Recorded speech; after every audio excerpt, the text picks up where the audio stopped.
70 ans des comités d'entreprise. Il se trouve qu'il y a une loi de modernisation du dialogue social qui est en route. Est-ce que vous ressentez les comités d'entreprise attaqués dans leur mission et dans leurs prérogatives?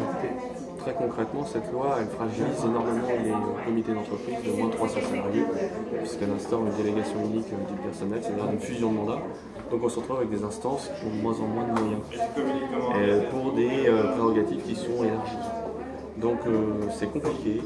Moi, les 70 ans, j'attendais une loi plus sociale, j'attendais autre chose que cette loi qui finalement est un recul. D'accord.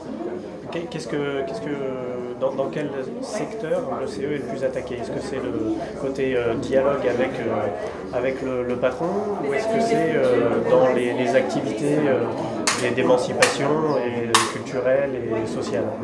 Alors, l'attaque, à mon avis, la plus importante, c'est sur l'instance qui est le CHSCT, qui aujourd'hui encore est un outil à la fois utile pour lutter contre les vraies difficultés que rencontrent les salariés.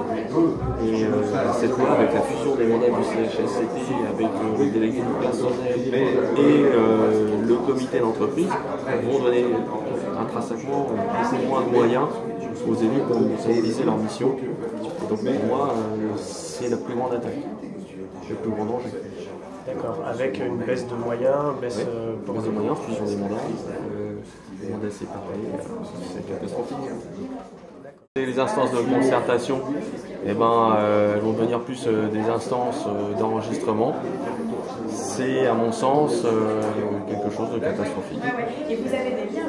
Est-ce que vous sentez parmi les jeunes salariés qui entrent en fonction, est-ce que vous sentez quand même un intérêt vis-à-vis de ces organes, CE, CHSCT?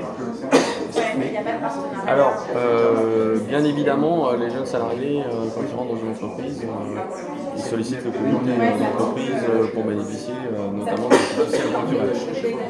Ça veut donc dire solliciter le comité d'entreprise pour avoir des bons d'achat, avoir des pouvoirs d'achat que n'arrive pas à obtenir par le biais des salaires qui sont tassés dans les entreprises. Après, bien évidemment, les prérogatives du comité d'entreprise ne se limitent pas à la distribution de bons d'achat. Il y a bien évidemment d'autres possibilités, mais tout ce qui est lié à l'amélioration du conditions de travail, etc., c'est quelque chose qui n'est pas forcément valorisé et mis en avant. Et je reviendrai sur cette loi d'aliénation sociale qui finalement cantonne les CE à uniquement cette activité.